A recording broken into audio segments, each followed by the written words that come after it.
All right, so this session is being recorded.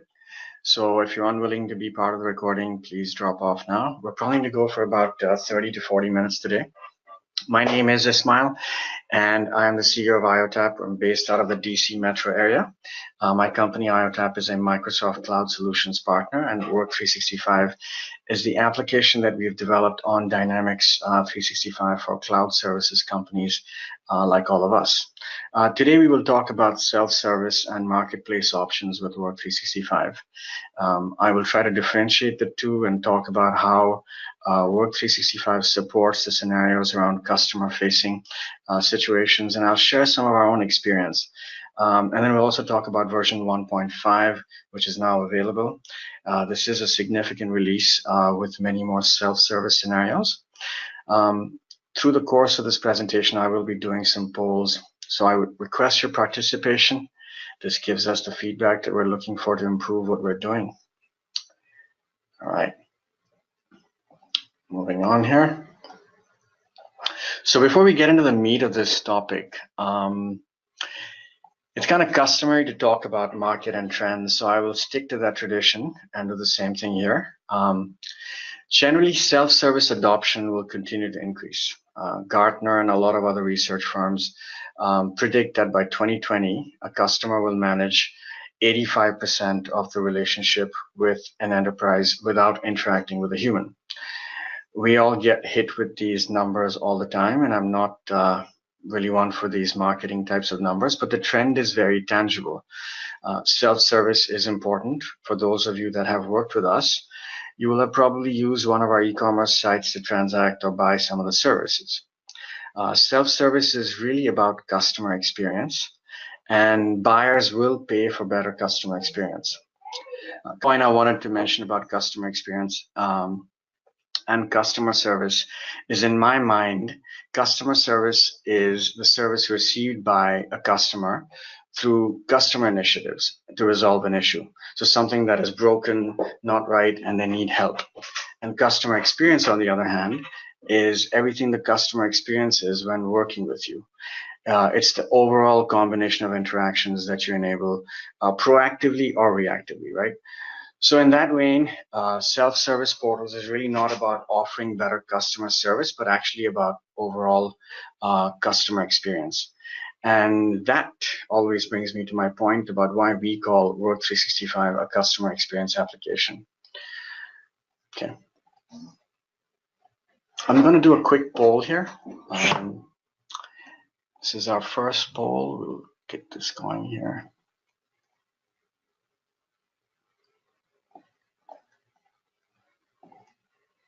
So I'll give it a few seconds, maybe 30 seconds or so, if you don't mind just picking your option and maybe know what's going on.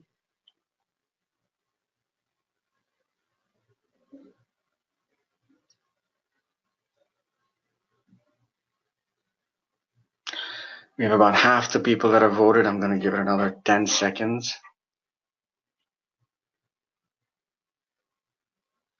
Okay, great. I'm going to close the poll out. We didn't get as many. I got about 63% of the votes in there, but I'm going to share my results anyway. So it looks like about 50% of the people are using, more than 50% are using portals for incidents and support tickets, which is great. Some percentage are using the e-commerce sites, and some percentage is also using it to manage licenses. That's great.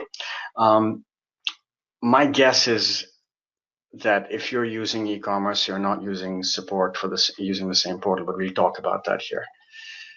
All right, moving on.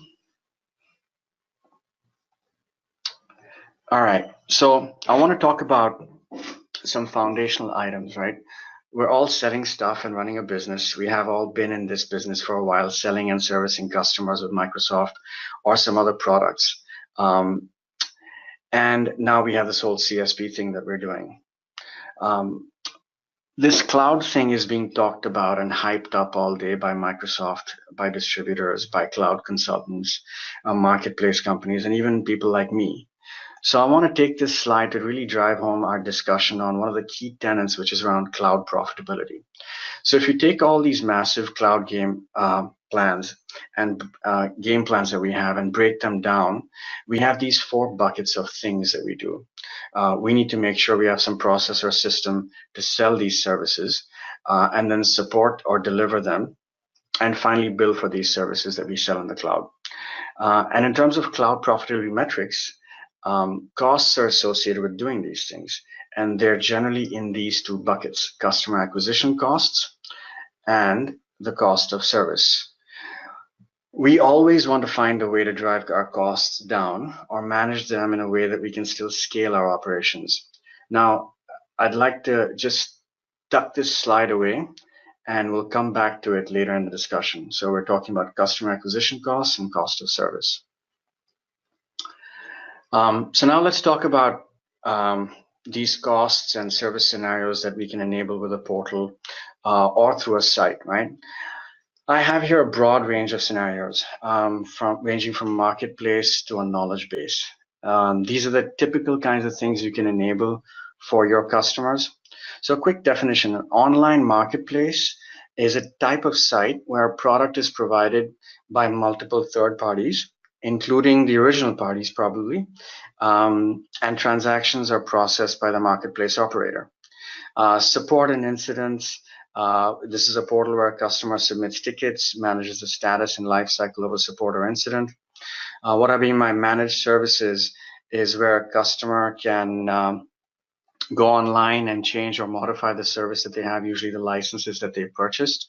Consumption and usage, this is typically where you can see things like your Azure consumption, and forums is a place where you can hang out in the digital world, sort of as a community, ask questions and things like that. So as you can see, there's a whole range of these service options, right? If we were to separate these out, they fall into basically these 2 broad categories: self-service and e-commerce. And the reality is that e-commerce technology and sites are not great at customer service, and customer self-service sites are not great at being marketplaces or e-commerce sites. This is something we see repeatedly. You will have an e-commerce site, but hooking it back up into your customer service system is not easy. And you can have a great support and incident tracking site, and doing e-commerce there is really not easy. Move forward here.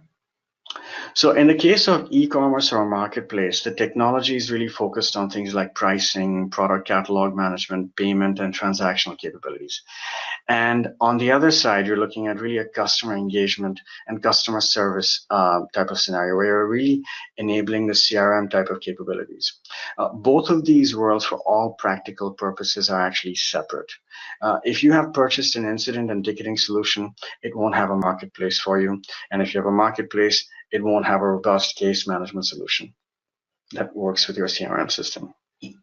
So now, if you've experienced something different from this, I would love to hear from you about this. So please don't hesitate to reach out to me. I'd love to know what that tool is that you're using. We're all trying to drive this customer experience forward, right? We want to provide this great customer experience to our customers. So what are the different kinds of things that these end customers want to do besides going to your website? Now, if you're an indirect partner, you can enable your distributor's marketplace. That is certainly one of the options you have. If you're a direct partner, then it's a slightly different scenario for you. You can certainly keep using email to track support tickets and manage the licenses, or then leverage the tools you have access to through your internal use rights, right? That's kind of the pitch with the Work 365 solution. So a lot of people out there, we talked about, are talking about cloud marketplaces. And the idea is that your customer will come over to your website, they'll shop around, they'll look around, they'll purchase what they like, and you'll get paid, and you'll have a happy customer, and you'll make lots of money. But the reality is really very different. With e-commerce sites and cloud marketplaces.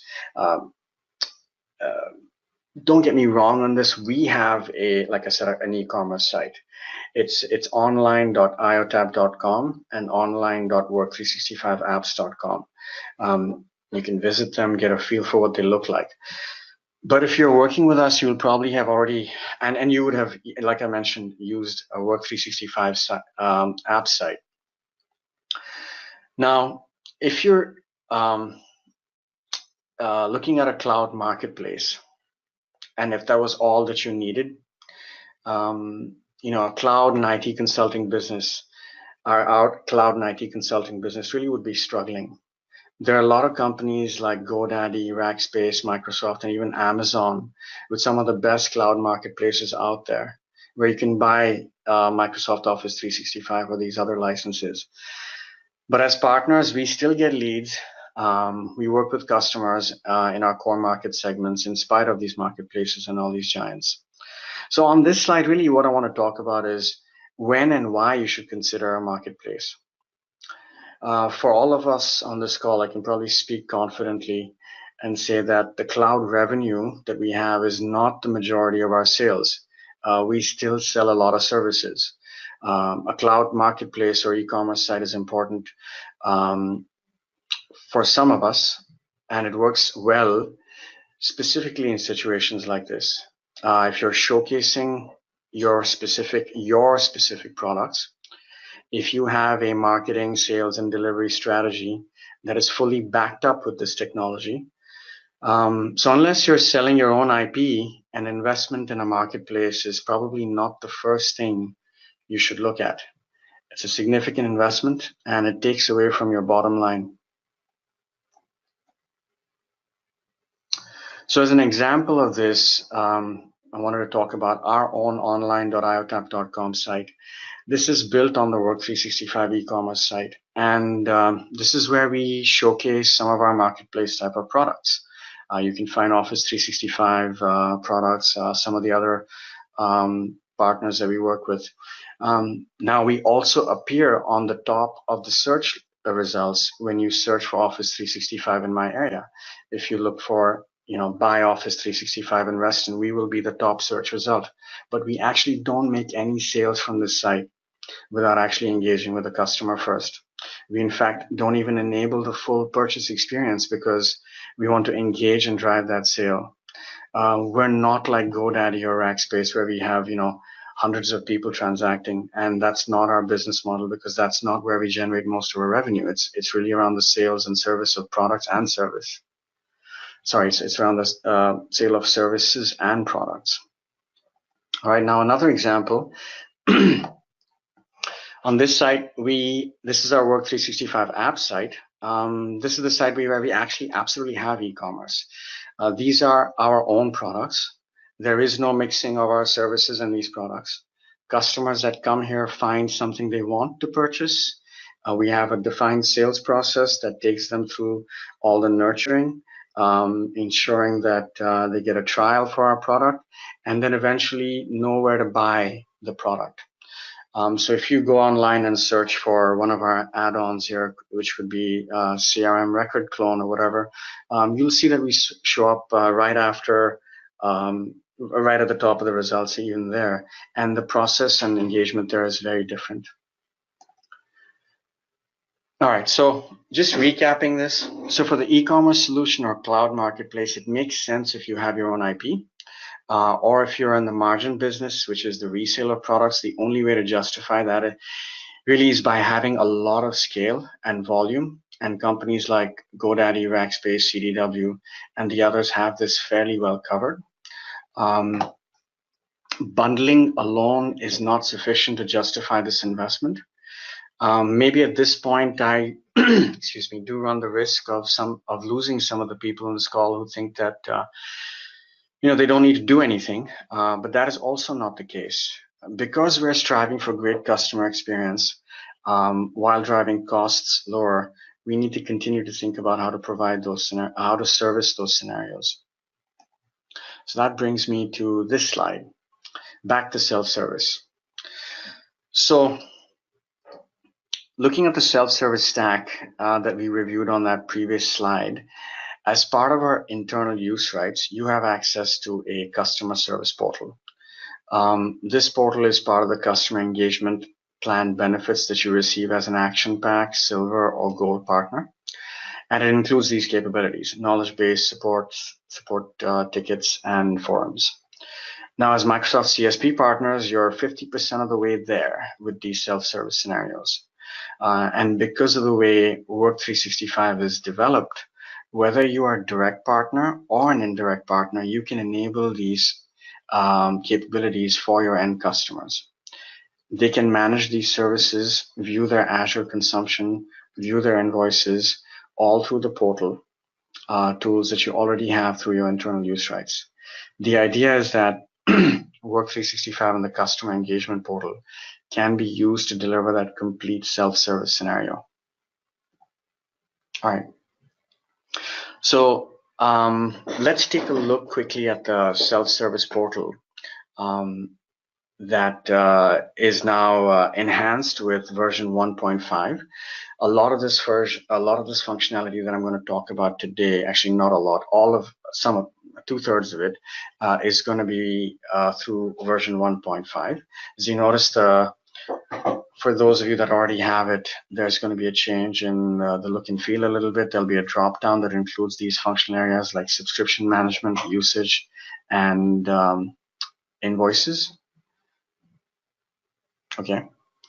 For those of you that I've talked to directly, either through demos or some other engagement that we've had, you will remember this functionality. It's been there for a while now in the application, where your customers can come online, log into the portal, and tweak and manage their licenses and subscriptions. So this has always been there.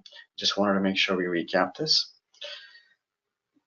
Now, Azure and usage-based data is brand new in version 1.5 of the portal. You will be able to show monthly consumption trends. You can see charts with monthly trends here. You can also filter by specific subscriptions if there's more than one subscription for a customer. You can select a specific time period or range. It goes in chunks of 3, so 3, 6, 9, and 12 months. And then there's also the consumption categorization for Azure subscriptions. So as I mentioned, this is all new. Your customers get a great way to look at how they're doing from a trend standpoint and get a better sense of their consumption and usage as well with you. Now, in the portal, you can also show invoices. This is also brand new. You can filter these invoices by open and paid invoices. There's a filter option right here. So these invoices are pulled straight out of your dynamic CRM system, and the Work 365 portal enables this.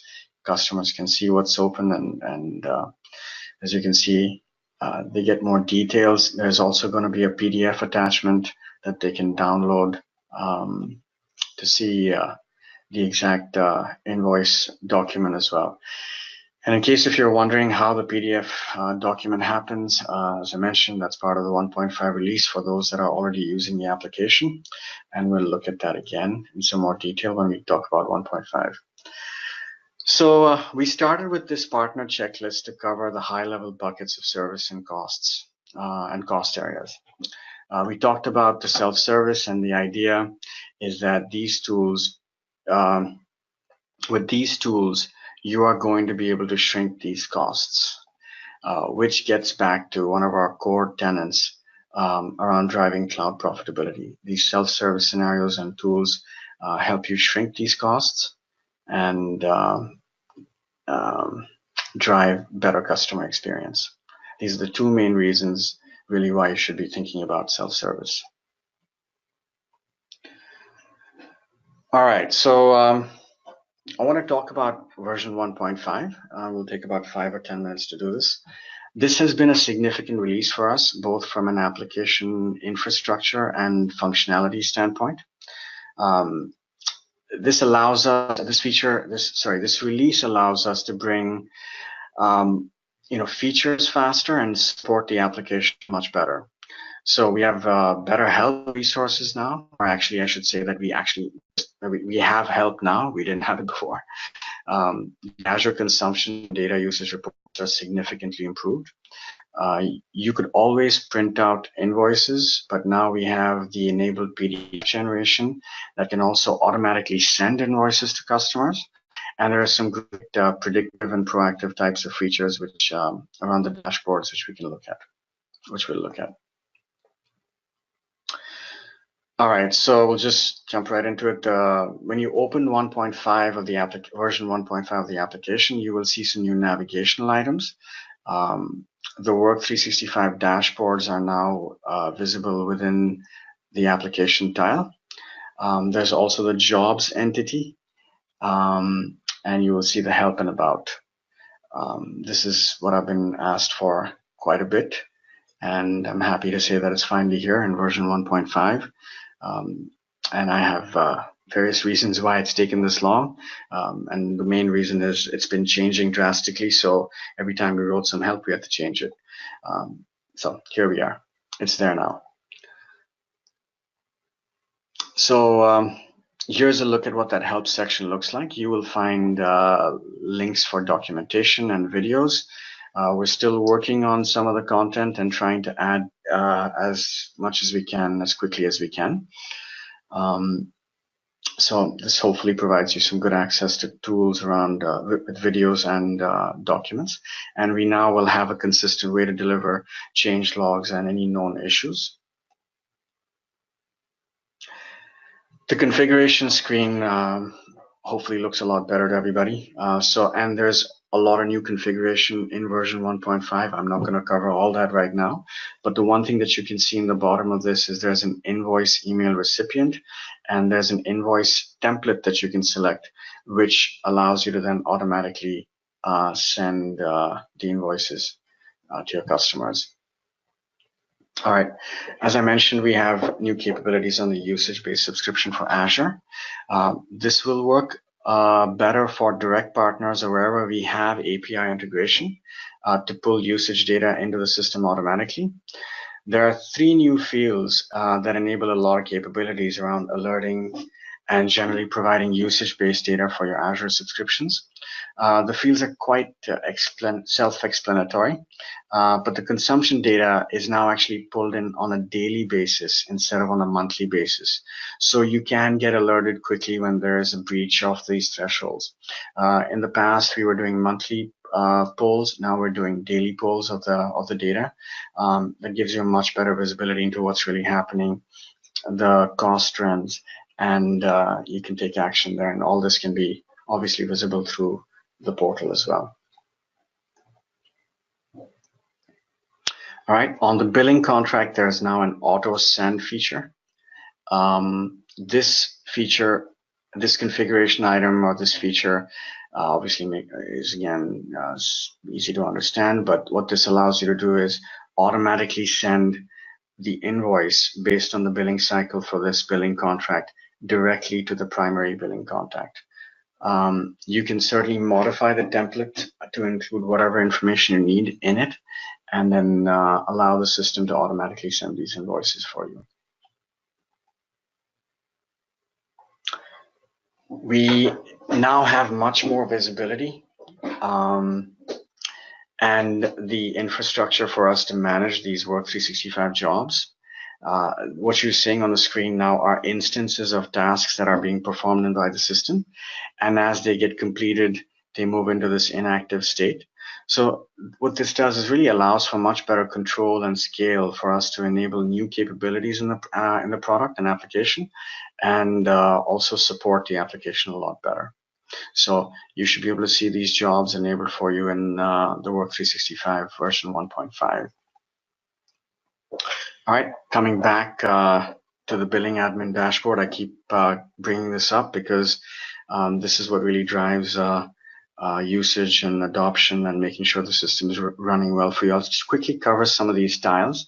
So the first style here is really action that you have to take on subscriptions. These are subscriptions that are potentially missing critical data. They could be missing a billing contract. They could be missing some pricing information. So you need to action these to make sure that your subscription billing takes place every time. Next style is a list of billing contracts that are up for renewal. The filter says 90 days. You could change this filter to 30 days. So you can then action what needs to be taken care of from a billing renewal standpoint, billing contract renewal standpoint. Obviously, SkyBlue has nothing that's due for renewal in the next 90 days. Quick snapshot of overdue invoices. And this is another very important tile. This tile shows you all the subscriptions that don't have a active billing contract associated with them.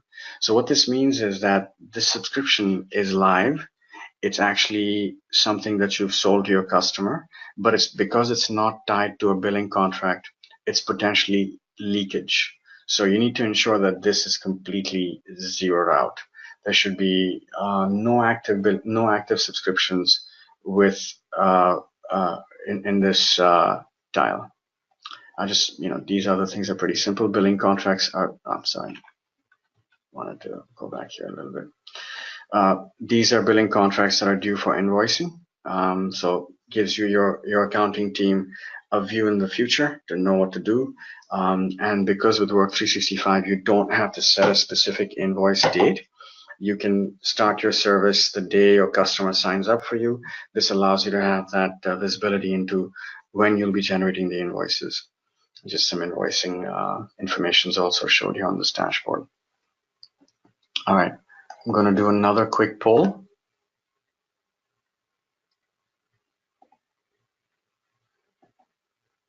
And then we're almost, sorry, not what I wanted to do. Would really appreciate if you could take a 30 seconds to rate this. So I know if we're doing this right or if we need to fix something. I'll give it 20 seconds. I have about 50% of the votes in.